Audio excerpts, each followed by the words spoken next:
Sekarang kita nak masuk, contoh ni sampai pion ni, kita nak masuk sub kedua. Kita nak masuk sub kedua ni. So nak masuk dari mana? Tengah ke tepi? Masuk tengah. Lepas tu dapat ke mana? Masuk. Lepas tu tepuk.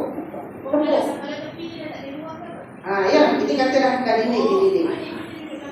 Untuk pakai imam, sorak makruh, dilarang. Puan kena tarik orang depan ke belakang dengan syarat dia setuju.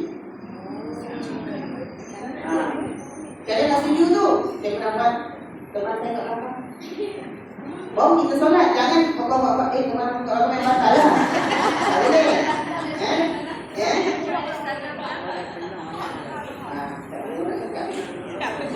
Ada sini lah. Okay. So sekarang saya nak masuk belakang. Saya masuk kemudian. Dia orang dah solat dah ni. Ini dah penuh. Kalau dah penuh. Jangan duduk belakang imam. Kita nak tepuk siapa tu? Sebab solat seorang makruh. Tak dapat pahala satu. Dah makruh. So cara dia, kita tepuk orang depan. Tepuk dari bukan ni. Kita tepuk yang sebelah kanan imam, yang hujung nombor 2. Kenapa? Kalau kita tarik orang yang nombor 2, saya berdiri kat sini. Saya berdiri kat sini, kita tarik dia. Kan kosong? Makruh. Lepas kali, so saya kena tarik yang ni, kita beri belakang nombor 2. Kita akan tarik yang ini ke belakang. Faham Faham balik? Cara dia bukan tepuk orang kat takbir. Bila kita tepuk dia, kita kat takbir. Masa kita tepuk di belakang, soft tu makruh. Kita kena angkat takbir dulu. Kalau kita tak angkat takbir, kita tepuk dulu. Dia dah bergerak, dia dah makruh. Sebab dia nanti seorang, dia faham tak? Dia nanti seorang kan? So cara dia, kita angkat takbir dulu, bawa akbar, tepuk. So jangan bercakap lah. Kita buat sebelum tadi. Biar kita tepuk belakang. Sebab ada orang yang tak faham, dia tak pergi surau. Bukan tak pergi surau, dia tak faham benda tu. Marah dia akan tepuk. Contoh lah. So dengan jasa perkataan dengan persetujuan. Lepas kita tepuk, tengok orang yang orang hasilnya diarahkan ke dalam. Macam mana? Kita dah tepuk kan? Cara dia. So kita duduk betul-betul di sini. Agak-agak tangan boleh sampai. Kita angkat kaki dulu. Allahu Akbar. Jangan bergerak terus, batal. Kita kena 2 step. Kita tarik. 1, 2, stop. Lagi. Stop. Langkah tu besar. Dah tahu nak tarik ke belakang tu besar. Jadi, ni kita langkah. Ya. Jangan, ingat tu jangan. Dia kena, lebih bagus. Besar.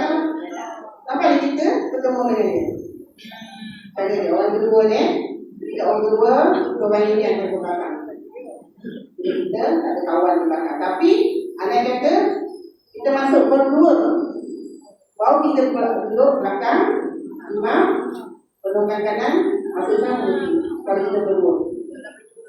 Terus je. Kalau 3, tersawar tengah, 3 lagi. Selesai ya? Dia faham? Okey. Pertanyaan? Kalau seorang. Saya masuk ke belakang. Terus pakai imam belakang. Yang lain masuk kiri pula. Kanan, kiri, kanan, kiri. Dia buat. Dia tak nak, karena saya lalu belakang tu, makruh nanti ke seorang-seorang. Tunggulah orang yang datang. Pahala jemaah tu. Mana Pak? Pada sah. Poso-poso cakap tak betul. Okey. Ada tak orang sini? Pahala sah. Ya, bila soal jemaah jawab boleh jemaah. Pahala sah. Okey. Dalam bila berjemaah, hendaklah kita kan buka kaki juga, kaki bertutup kaki. Nampak? Buka ini, kaki pak. Kau jangan duduk tu. Tangan begini. Tangan begini, kepala. Tiup, sebelah tiup. Kaki ke kaki ya.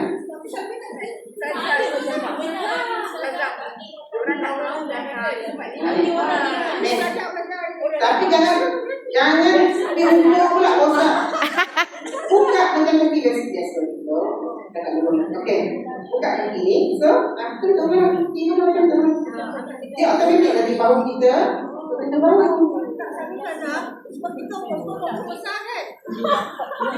Kalau yang besar tu, tapi make sure jangan sampai ada anak kambing boleh lepas. Jangan buka kosong.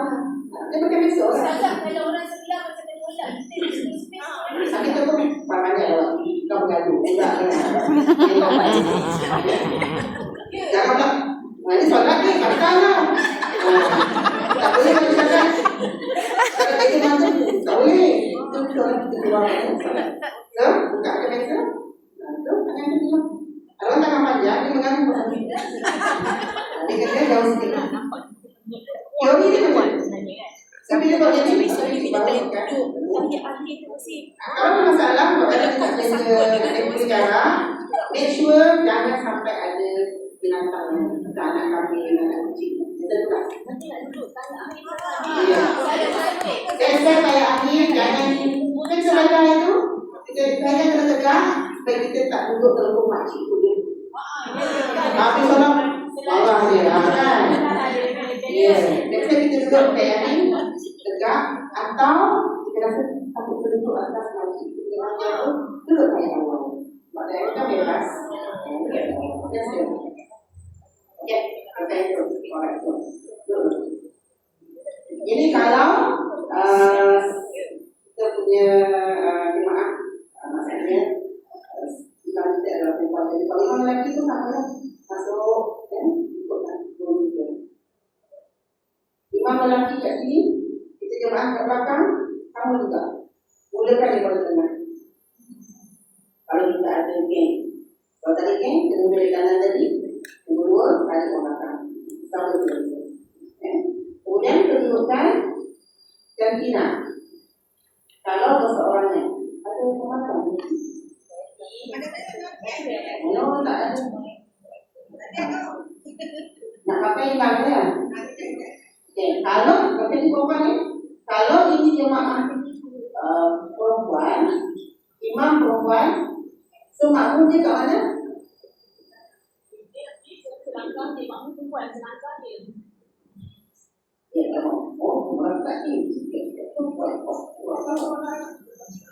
Okey. Dia pada malam pun okey. Tengok mampu. Apalagi nanti berfikiran dengan isu apa. Ustaz juga, dua banyak kan? Boleh. Baik. Imam lelaki, imam makmum lelaki di sini. Kalau seorang kita dewasa belakang dia perempuan. Imam lelaki suami kita, anak lelaki kita. Kalau kita ada nak perempuan boleh, sebenarnya kita nak perempuan dengan salah. Cuma dia dah tahu lah kita solat semua. Kalau perempuan kita berikan awal lagi kita dah selesai kan. Kalau imam ada makmum orang, kita sini makmum lelaki. Tu perempuan terus imam.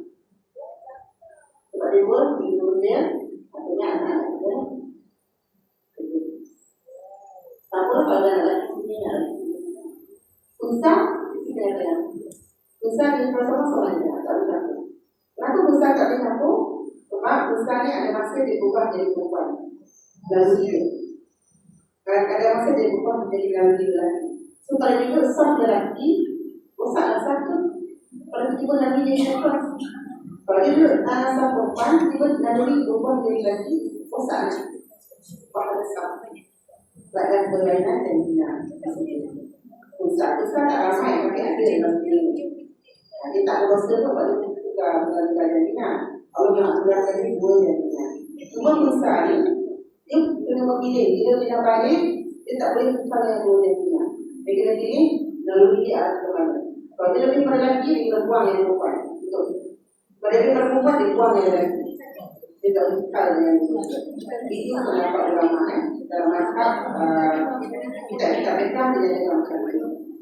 Selesai, kita tunjukkan di mana dalamnya. Kemudian, persoalan tentang solat berjemaah, biasa yang berlaku macam mana? Macam yang sebut tadi lah. Kalau kita berhenti dekat area memang tak ada terus. Walaupun kita dengar memang betul tak berikut. Sebab tidak ada pintu yang ada ke depan. Kalau ada pintu pun, suami kita tak ada, malah kita tak ada haram. Kecuali kita ada 3 orang sedang sama-sama perempuan. Ya? Selesai? Duduk atas kursi boleh? Duduk atas kursi. Perempuan tadi mesti ada idea nak menerangkan kalau tak pegang ni. Okey. Bila kita duduk atas kursi, kita mampu berdiri, kena berdiri setakat kita mampu. Allahu Akbar. Habis kita boleh, cuma kita tak boleh rukuk sekali. Duduk. Ya, kita rukuk. Allah ada di sini. Allahu Akbar. Ini. Dan sujud kita tak mesti kat bawah. Memang kaki lipatan kita harus dikukit. Terus sampai Allah liman hamidah, tangan di sini ya. Jangan sini. Allah liman hamidah. Jangan goyang. Budak-budak dia yang menjadikan. Terus Allah liman hamidah. Nak sujud, ada kata letak macam ni, kata letak macam ni. Mesti sujud boleh diri betul. Kalau mampu. Tak mampu dan sujud mesti lebih rukuk. Ada orang tu tak boleh lebih. Okey. So dia kena adjust rukuk dia supaya tidak lebih sujud. Kalau mampu dia kena sebenarnya bawah, lebih. Tapi kalau tak macam kan. Sedikit make sure rukuk kurang daripada sujud. Allah Akbar. Kena cuba. Kalau Allah mengatakan kita nak sujud, jangan angkat ni. Tak ada. Sebab sujud kita terus turun. Allah bawah sikit dia rukuk. Saya itu. Saya Allah Akbar. Kalau kita diwakilkan dia balik. Dia kita mampu bangun. Allah. Sekarang apa hadis? Satu. Yang kedua, dia boleh rukuk. Sujud dia tak boleh. Sujud dia rukuk macam biasa. Jadi, kalau Allah dimakan dia, dia nak sujud, duduk. Oh Allah. Bukannya, kalau Allah dimakan dia, Allah. Dia jangan duduk. Dia juga Allah. Yang ketiga, dia boleh dia rukuk dia kena duduk tapi sujud dia boleh ke bawah. Cuma tak ada lipat dia. Dia punya lipatan juga ada dalam pakaian dia chain. Chain mana so dia kena sujud kat bawah. Cara dia bukan macam ni. Bila dia nak rukuk, dia akan rukuk macam biasa. Atau dia rukuk bawah. Rukuk lah yang tadi tu. Bila dia nak sujud, dia sujud kat bawah. Sebab itu bawah tak melipat dia. Sujud, Allah Akbar macam biasa. Kemudian, bila duduk dalam sujud dia sakit tu.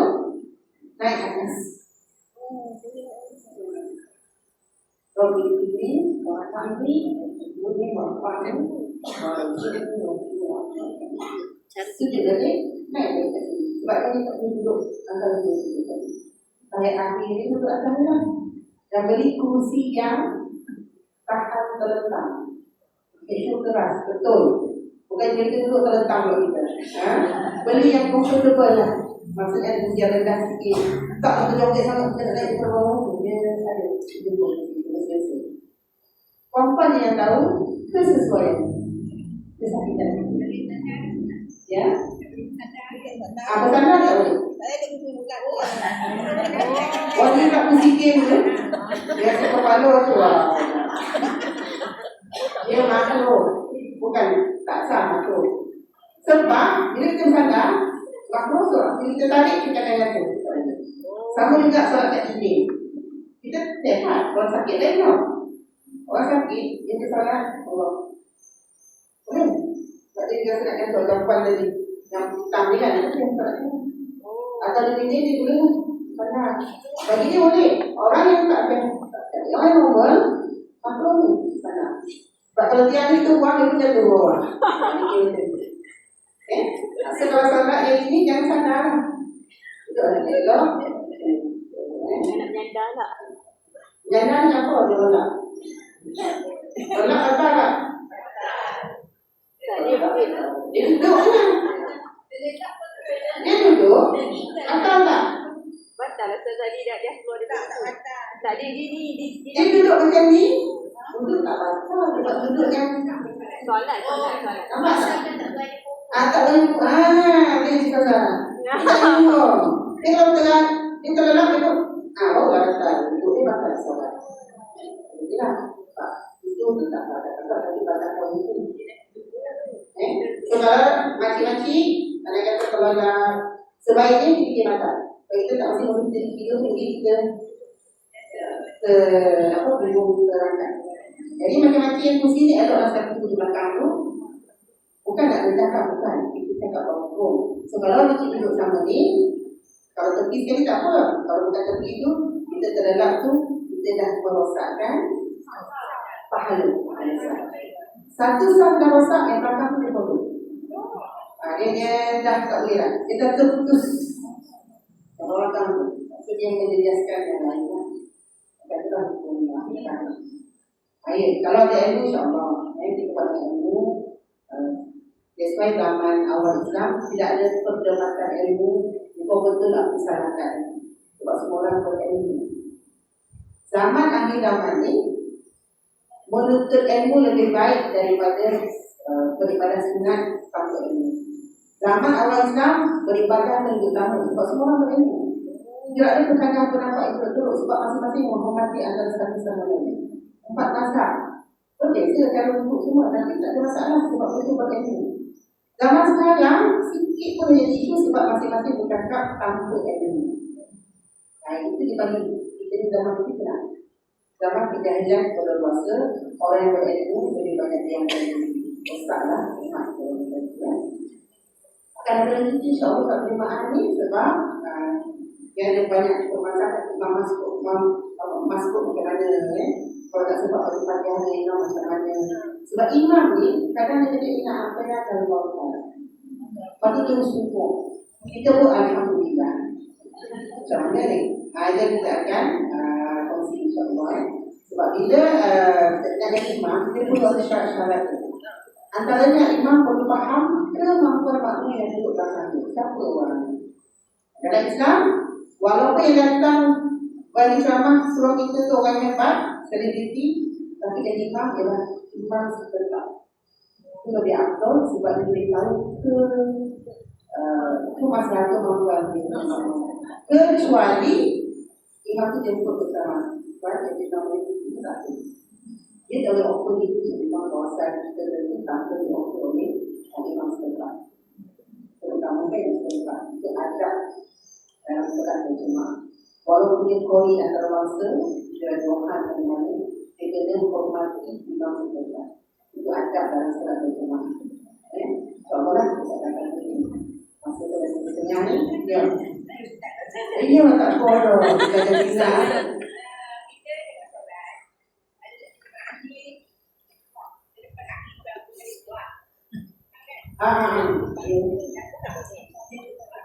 Dia batal lah.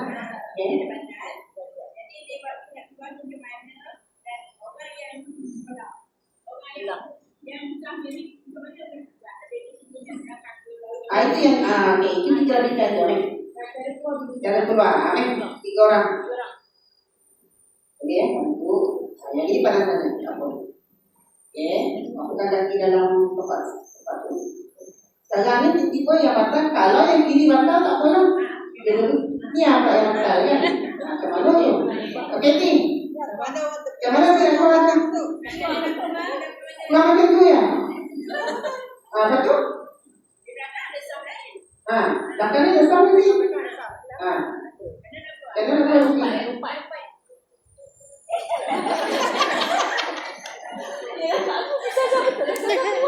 Betul lah, bila dia batal, boleh dia keluar ikut depan tak apa. Sebab ikut belakang boleh, sebab bila solat berjemaah, sutrah kita ialah imam. Kan kita solat haram kita lalu depan orang kan. Itu tapi untuk berjemaah imam itu yang jadi sutrah. Boleh berjalan. Lalu ya, keluar. Yang ni buat apa? Stay. Ya. Sebab orang belakang boleh ke depan atau dia pilih untuk dapat tu dapat. Dapat. Jadi mudah kan. Tetapi ada kata banyak ramai ni kan. Kok ramai takut orang sebelah tu tak tahu lah. Betul orang belakang ni lah. 1, 2.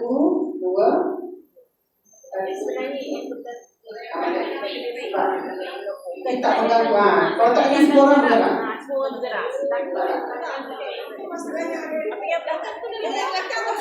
Kalau tak dia lepas tunggu agak-agak subhanallah alhamdulillah lagu detik tu 5 saat gerak. Tu tak masuk dalam gerak. Kita harap orang belakang dia ke depan. Kalau tak juga semua orang kena bergerak. Tak juga susah yang itu rosak.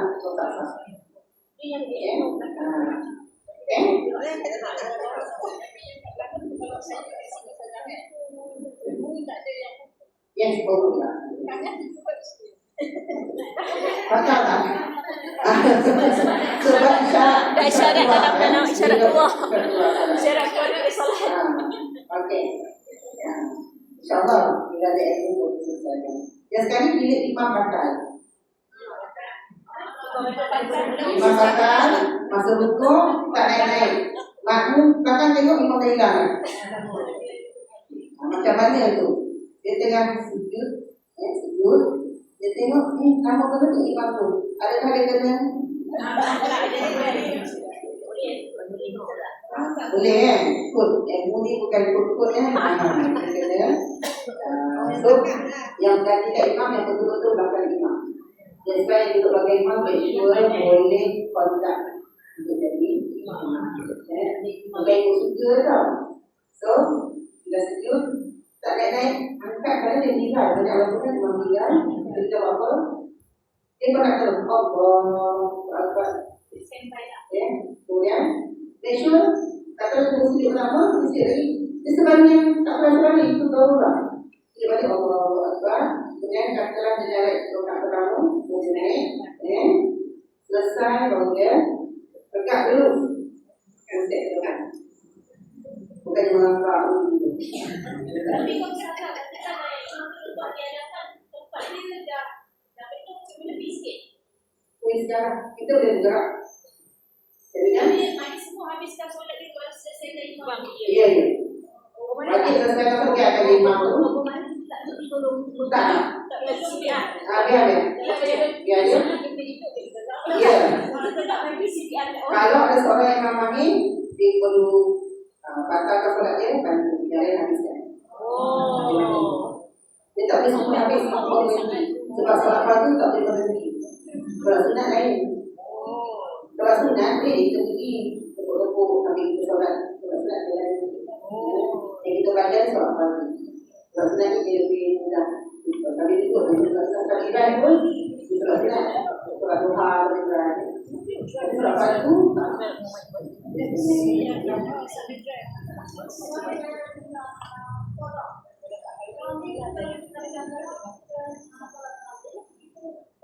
ya.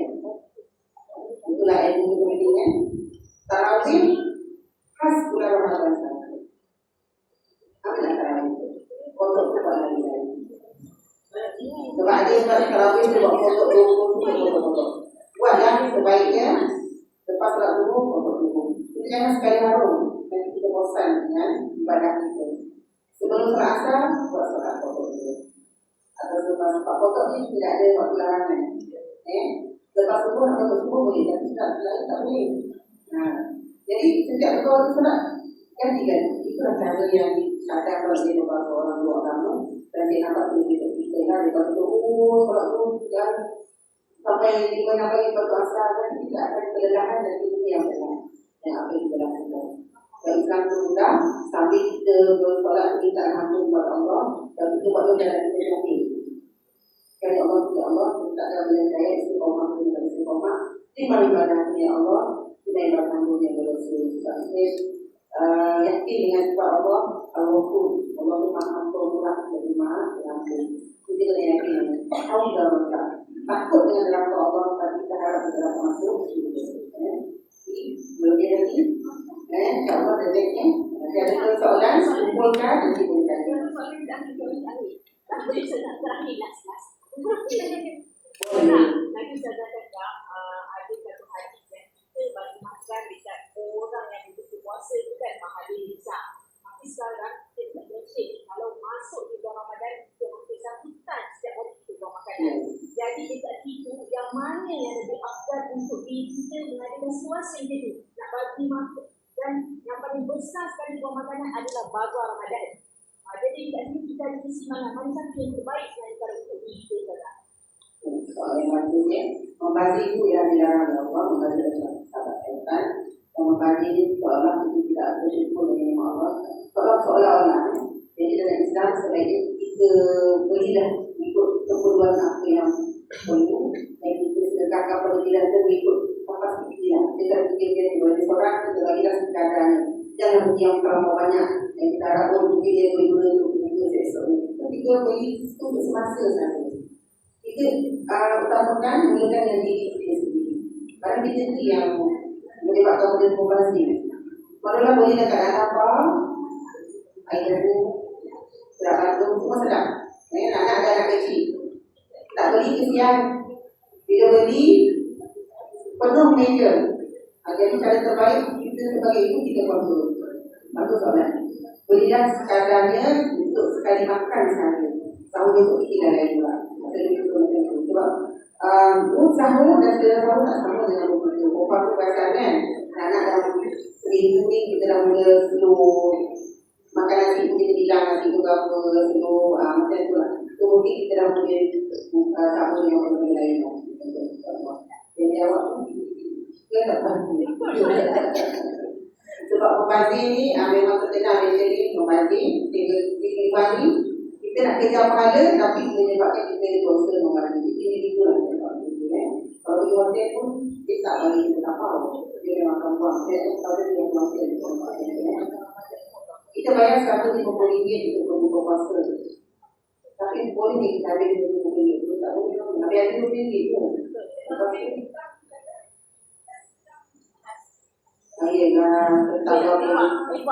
tak ada sampai RM20 kan.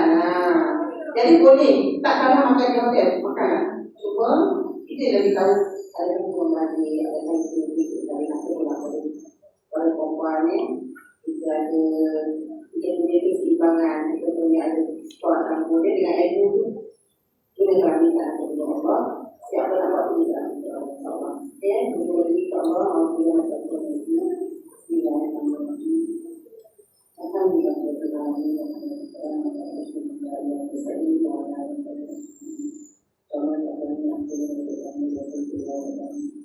untuk pasangan kami bersama dan untuk menjalankan Allah kita kekuatan kami menjalankan segala dengan daya untuk menjalankan jadikan kami menjalankan sebagai sesuatu dalam tapi kami dalam itu wanita ini yang tidak Allah masukkan kami dalam juga sama-sama dalam Allah Allah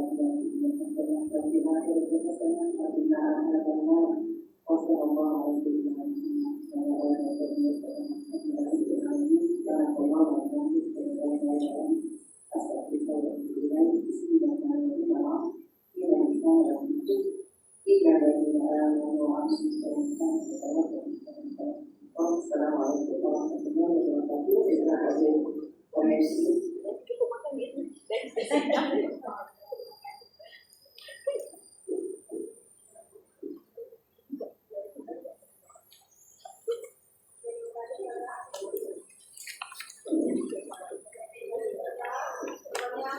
Okay, untuk yang ini